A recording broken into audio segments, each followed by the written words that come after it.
প্রিয় শ্রোতা বন্ধুরা, গল্পের সন্ধ্যা চ্যানেলের আজকের নিবেদন বিখ্যাত শিশু সাহিত্যিক শ্রী সুকুমার রায়ের গল্প অবলম্বনে হযবরল প্রথম পর্ব। শ্রী সুকুমার রায় ছিলেন বাংলা সাহিত্যের একজন নক্ষত্র বিশেষ। অডিও স্টোরির স্বল্প পরিসরে তার সমগ্র সাহিত্য কীর্তির বর্ণনা দেওয়া সম্ভব নয়।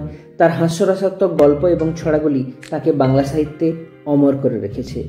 শুরু হচ্ছে আজকের নিবেদন হযবরল প্রথম পর্ব।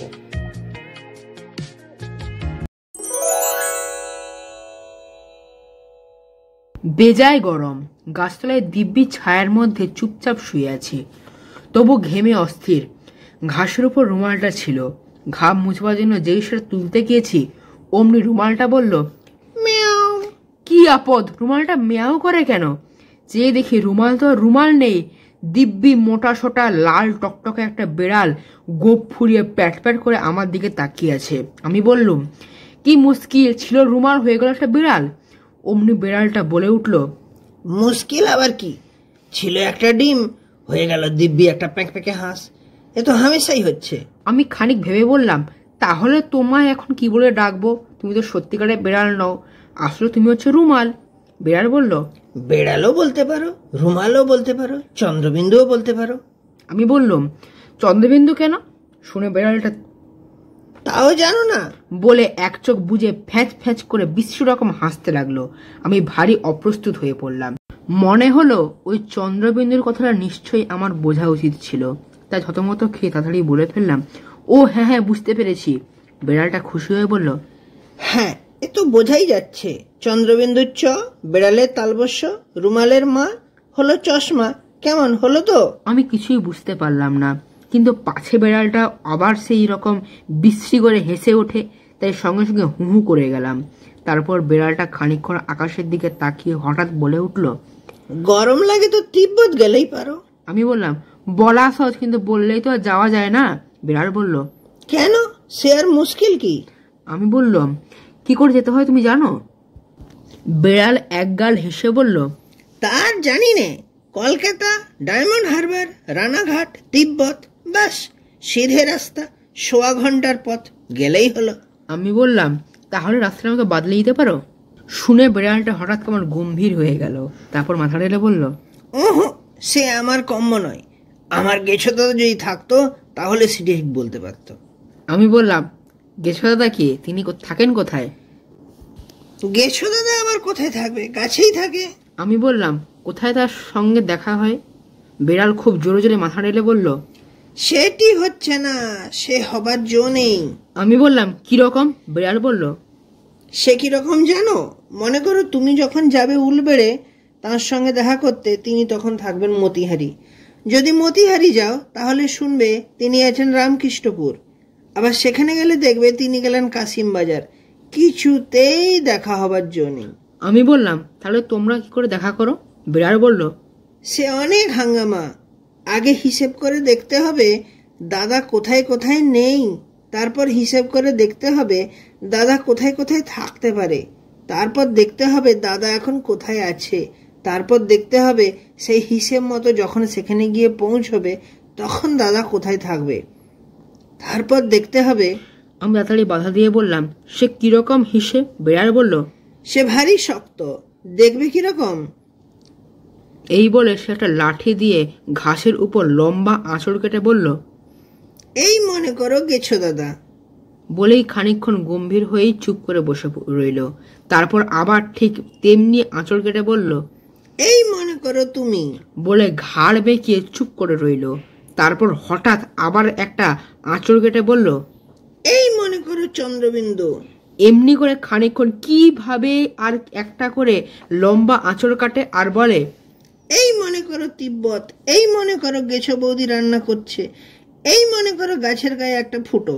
এইরকম শুনতে শুনতে শেষটায় আমার কেমন রাগ ধরে গেল। আমি বললাম, ধুর ছাই, কি সব আবল তাবল বকছো, একটু ভালো লাগে না। বিড়াল বলল, আচ্ছা তাহলে আর একটু সহজ করে বলছি, চোখ বোঝো, আমি যা বলবো মনে মনে তার হিসেব করো। আমি চোখ বুঝলাম, চোখ বুঝেই আছি। বিড়ালটার আর কোনো সাড়া শব্দ নেই। হঠাৎ কেমন সন্দেহ হলো, চোখ চেয়ে দেখে বিড়ালটা ল্যাজ খাড়া করে বাগানের বেড়া টপকে পালাচ্ছে আর ক্রমাগত ফ্যাস ফ্যাস করে হাসছে। কি আর করি, গাছতলায় একটা পাথরের উপর বসে পড়লাম। বসতেই কে যেন ভাঙা মোটা গলায় বলে উঠল, 7 দুগুণে কত হয়? আমি ভাবলাম এ আবার কে রে, এদিক ওদিক তাকাচ্ছি, এমন সময় আবার সেই আওয়াজ হলো। কই জবাব দিচ্ছ না যে? 7 দুগুণে কত হয়? তখন উপর দিকে তাকিয়ে দেখি একটা দাঁড় কাক স্লেট পেন্সিল দিয়ে কি যেন লিখছে, আর একবার ঘাড় বেঁকিয়ে আমার দিকে তাকাচ্ছে। আমি বললাম 7 দুগুণে 14। কাকটা অমনি দুলে দুলে মাথা নেড়ে বলল, হয়নি হয়নি, ফেল। আমার ভয়ানক রাগ হলো। বললাম নিশ্চয়ই হয়েছে, 7 একে 7, 7 দুগুণে 14, 3 7 21। কাকটা কিছু জবাব দিল না, খালি পেন্সিল মুখে দিয়ে খানিকক্ষণ কি যেন ভাবলো, তারপর বলল, 7 দুগুণে 14 নামে 4, হাতে রইল পেন্সিল। আমি বললাম তবে যে বলছিলে 7 দুগুণে 14 হয় না, এখন কেন? কাক বলল, তুমি যখন বলছিলে তখন পুরো 14 হয়নি, তখন ছিল 13 টাকা 14 আনা 3 পাই। আমি যদি ঠিক সময়ে বুঝে ধাঁ করে 14 লিখে না ফেলতাম, তাহলে এতক্ষণে হয়ে যেত 14 টাকা 1 আনা 9 পাই। আমি বললাম এমন আনাড়ি কথা তো কখনো শুনিনি। 7 দুগুণে যদি 14 হয় তা সে সবসময় 14, 1 ঘন্টা আগে হলেও তা, 10 দিন পরে হলেও তাই। কাকটা ভারী অবাক হয়ে বলল, তোমাদের দেশে সময়ের দাম নেই বুঝি? আমি বললাম সময়ের দাম কিরকম? কাক বলল, এখানে কদিন থাকতে তাহলে বুঝতে। আমাদের বাজারের সময় এখন ভয়ানক মাগ্গি, এতটুকু বাজে খরচ করার জো নেই। এই তো কদিন আগে খেটে খুঁটে চুরি চামারি করে খানিকটা সময় জমিয়েছিলাম, তাও তোমার সঙ্গে তর্ক করে অর্ধেক খরচ হয়ে গেল। বলে সে আবার হিসেব করতে লাগলো। আমি অপ্রস্তুত হয়ে বসে পড়লাম। এমন সময় গাছের একটা ফোকর থেকে কি যেন একটা সুরুত করে পিছলিয়ে মাটিতে নামলো।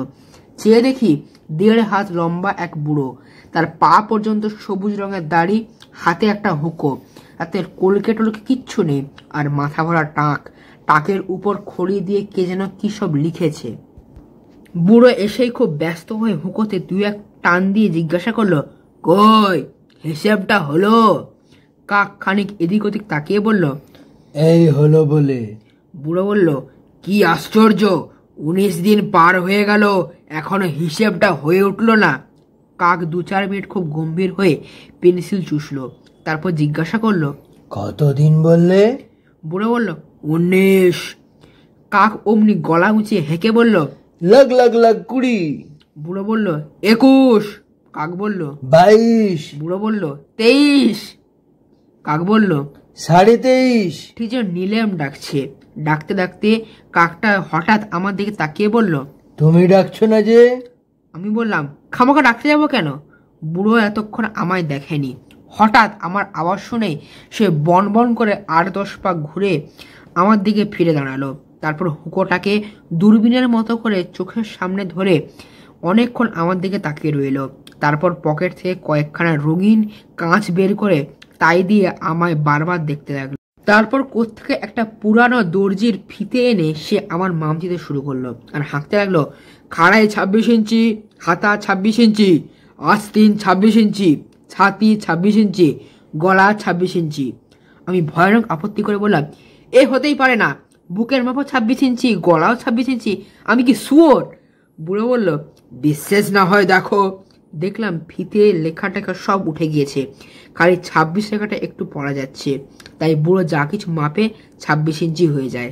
তারপর বুড়ো জিজ্ঞাসা করলো, ওজন কত? আমি বললাম জানি না।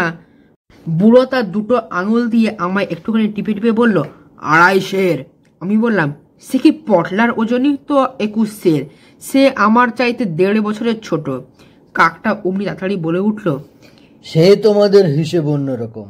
বুড়ো বলল, তাহলে লিখে নাও, ওজন 2.5, বয়স 37। আমি বললাম, ধ্যাৎ, তো আমার বয়স হলো 8 বছর 3 মাস, বলে কিনা 37। বুড়ো খানিকক্ষণ কি যেন ভেবে জিজ্ঞাসা করলো, বাড়তি না কমতি? আমি বললাম, সে আবার কি? বুড়ো বলল, বলি বয়সটা এখন বাড়ছে না কমছে? আমি বললাম, বয়স আর কমবে কি? বুড়ো বলল, তা নয় তো কেবলই বেড়ে চলবে নাকি? তাহলেই তো গেছি, কোন দিন দেখবো বয়স বাড়তে বাড়তে একেবারে 60, 70, 80 পার হয়ে গেছে, শেষটায় বুড়ো হয়ে আর মরি আর কি। আমি বললাম, তা তো হবেই, 80 বছর বয়স হলে মানুষ বুড়ো হবে না? বুড়ো বললে, তোমার যেমন বুদ্ধি, 80 বছর বয়স হবে কেন? 40 বছর হলেই আমরা বয়স ঘুরিয়ে দেই। তখন 41, 42 হয় না, 39, 38, 37 করে বয়স নামতে থাকে। এমনি করে যখন 10 পর্যন্ত নামে তখন আবার বয়স বাড়তে দেওয়া হয়। আমার বয়স তো কত উঠলো আবার নামলো, এখন আমার বয়স হয়েছে 13। শুনে আমার ভয়ানক হাসি পেয়ে গেল। কাক বলল, তোমরা একটু আস্তে আস্তে কথা কও, আমার হিসেবটা চটপট সেরে নি। বুড়ো অমনি চট করে আমার পাশে এসে ঠ্যাং ঝুলিয়ে বসে ফিসফিস করে বলতে লাগলো, একটি চমৎকার কথা বলবো, তাড়াতাড়ি ভেবে নে। এই বলে তার হুঁকো দিয়ে টেকো মাথা চুলকোতে চোখ বুজে ভাবতে লাগলো। তারপর হঠাৎ বলে ফেললো, হ্যাঁ মনে হয়েছে, শোনো। তারপর এদিকে বড় মন্ত্রী তো রাজকন্যার গুলুসুতি খেয়ে ফেলেছে, কেউ কিছু জানে না। ওদিকে রাক্ষসটা করেছে কি, ঘুমোতে ঘুমোতে হাউ মাউ কাউ মানুষের গন্ধ পাও বলে হুড়মুড় করে খাট থেকে পড়ে গিয়েছে। অমনি ঢাক ঢোল সানাই কাশি, লোক লস্কর সেপাই পল্টন হই হই রই রই মার মার কাট কাট। এর মধ্যে হঠাৎ রাজা বলে উঠলেন, পক্ষীরা যদি হবে তাহলে ন্যাজ নেই কেন? শুনে পাত্র মিত্র ডাক্তার মোক্তার আক্কেল মক্কেল সবাই বললে, ভালো কথা, ন্যাজ কি হলো? কেউ তো জবাব দিতে পারে না, সব সুরসুর করে পাড়াতে লাগলো। এমন সময় কাকটা আমার দিকে তাকিয়ে জিজ্ঞাসা করলো, বিজ্ঞাপন পেয়েছো? হ্যান্ডবিল? আমি বললাম, কই না, কিসের বিজ্ঞাপন? বলতেই কাকটা একটা কাগজের বান্ডিল থেকে একখানা ছাপানো কাগজ বের করে হাতে দিল। আমি পড়ে দেখলাম তাতে লেখা রয়েছে, শ্রী শ্রী ভুসুন্ডি কাগায় নমো, শ্রী কাকেশ্বর কুচকুচে, 41 নম্বর গেছো বাজার কাগিয়াপট্টি। আমরা হিসেবি ও বেহিসাবি, খুচরো ও পাইকারি সকল প্রকার গণনার কার্য বৈজ্ঞানিক প্রক্রিয়ায় সম্পন্ন করিয়া থাকি। মূল্য 1 ইঞ্চি, চিলড্রেন্স হাফ প্রাইস, অর্থাৎ শিশুদের অর্ধমূল্য। আপনার জুতোর মাপ, গায়ের রং, কান কটকট করে কিনা, জীবিত কি মৃত ইত্যাদি অত্যাবশ্যকীয় বিবরণ পাঠাইলে ফেরত ডাকে ক্যাটালগ পাঠাইয়া থাকি। সাবধান সাবধান সাবধান, আমরা সনাতন বায়সবংশীয় দাঁড়ি কুলিন অর্থাৎ দাঁড়কাক, আজকাল নানা শ্রেণীর পাতিকাক, হেঁড়ে কাক, রামকাক প্রভৃতি কাকেরাও অর্থলোভে নানা রকম ব্যবসা চালাইতেছে। সাবধান, তাহাদের বিজ্ঞাপনের চটক দেখিয়া প্রতারিত হইবেন না। আমি বললাম, সবটা তো ভালো করে বোঝা গেল না? কাক গম্ভীর হয়ে বলল, হ্যাঁ, ভারী শক্ত, সকলে বুঝতে পারে না। একবার এক খদ্দের এসেছিল, তার ছিল টেকো মাথা। এই কথা বলতেই বুড়ো মাতমাত করে তেড়ে উঠে বলল, দেখ, যদি টেকো মাথা বলবি তো হুকো দিয়ে এক বাড়ি মেরে তোর সিলেট ফাটিয়ে দেব। কাকের থতমত খেয়ে কি যেন ভাবলো, তারপর বলল, টেকো নয়, টেপো মাথা, যে মাথা টিপে টিপে টোল খেয়ে গিয়েছে। বুড়ো তাতেও ঠান্ডা হলো না, বসে বসে গজগজ করতে লাগলো। তার দিকে কাক বলল, হিসেবটা দেখবে নাকি? বুড়ো একটু নরম হয়ে বলল, হয়ে গেছে, কই দেখি। কাক অমনি, এই দেখ বলে তার স্লেটখানা ঠকাস করে বুড়োর টাকের উপর ফেলে দিল। বুড়ো তৎক্ষণাৎ মাথায় হাত দিয়ে বসে পড়লো আর ছোট ছেলেদের মতো ঠোঁট ফুলিয়ে, ও মা, ও পিসি, ও শিবুদা বলে হাত পা ছুড়ে কাঁদতে লাগলো। কাকটা খানিকক্ষণ অবাক হয়ে তাকিয়ে বলল, লাগলো নাকি? 60-60। বুড়ো অমনি কান্না থামিয়ে বলল, 61, 62। কাক বলল, 65। আমি দেখলাম আবার বুঝি টাকাটাকি শুরু হয়, তাড়াতাড়ি বলে উঠলাম, কই হিসাবটা তো দেখলে না? বুড়ো বলল, হ্যাঁ হ্যাঁ, তাই তো, কি হিসেব হলো পড়ো দেখি। আমি স্লেটখানা তুলে দেখলাম, খুদে খুদে অক্ষরে লেখা রয়েছে, ইয়াদি কীর্দ অত্র কাকালতনামা লিখিতং, শ্রী কাকেশ্বর কুচকুচে কার্যঞ্চ আগে ইমারত খেসারত দলিল দস্তাবেজ তস্য ওয়ারিসানগণ মালিক দখলিকার সত্ত্বে অত্র নায়েব সেরেস্তায় দস্ত বদস্ত কায়েম মকররি পত্তনি পাট্টা অথবা কাওলা কবলিয়ত, সত্যতায় কি বিনা সত্যতায় মুনসেফি আদালতে কিংবা দায়রায় সুপর্দ আসামি ফরিয়াদি সাক্ষী সাবুত গয় রহ মোকদ্দমা দায়ের কিংবা আপোষ মকমল ডিক্রিজারি নিলাম ইস্তাহার ইত্যাদি সর্বপ্রকার কর্তব্য বিধায়। আমার পড়া শেষ হতে না হতেই বুড়ো বলে উঠল, এসব কি লিখেছ আবল তাবল? কাক বলল, ওসব লিখতে হয়, তা না হলে হিসেব টিকবে কেন? ঠিক চৌখস মতো কাজ করতে হলে গোড়ায় এসব বলে নিতে হয়। বুড়ো বলল, তা বেশ করেছ, কিন্তু আসল হিসেবটা কি হলো তা তো বললে না।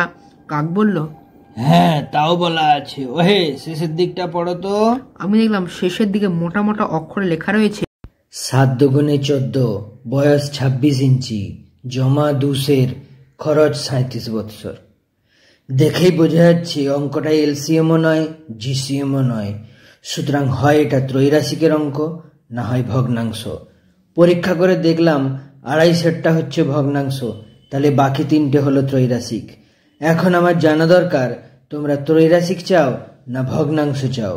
বুড়ো বলল, আচ্ছা দাঁড়াও, তাহলে একবার জিজ্ঞেস করে নি। এই বলে সে নিচু হয়ে গাছের গোড়ার মুখ ঠেকিয়ে ডাকতে লাগলো, ওরে বুধ, বুধরে।